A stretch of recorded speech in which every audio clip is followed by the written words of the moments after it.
W Gang.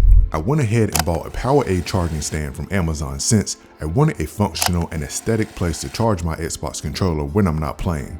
Now, because I pay attention to what you guys say, there are two things that concerned me when I was contemplating my purchase, and I'll be testing these concerns out to see if I have any trouble myself.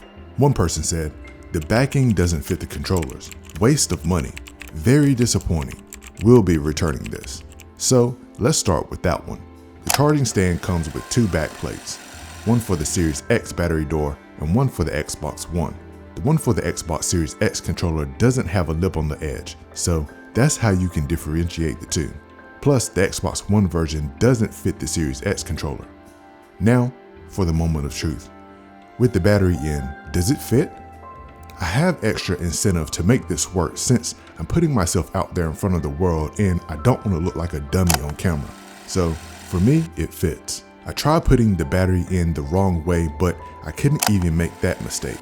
So I wonder if there was a mistake in the packaging process since that's the only way I can see the battery door cover not fitting. Another person said, the batteries are great if you can charge them. I've seen just a couple other reviews with this same issue and Amazon won't have stock again for over another month. Guess I'll explore something else. For this, once I clicked the charger down and set the controller in the charging spot, the amber light came on, which means that it's in the process of charging. When it's done charging, the amber light changes to white. I have noticed that once I take it off the charger and put it back down a second later, the light changes back to amber and stays amber when I feel like it should be white again because I just charged it to a sufficient level and didn't do anything with it. When I turn on the Xbox Series X console, the battery level indicator shows that it isn't charged all the way, which makes sense given what I just said about the battery charging again after taking it off the charger for 2 seconds. I'm going to chalk this up to the battery door not being that good, even though this is officially licensed by Xbox.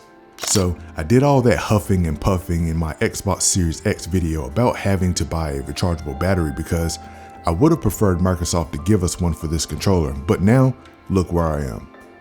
Looking at the Amazon listing, the reason I purchased this is because it met my criteria of having 70% or more 5 stars and an added bonus of over 15,000 total reviews.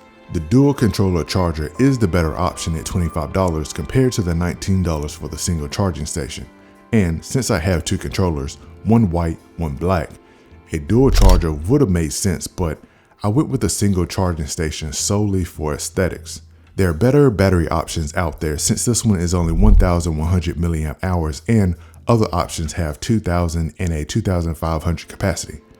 Even though the PowerA charging stand is officially licensed by Xbox, I'm always leery of buying batteries and I think you should be too.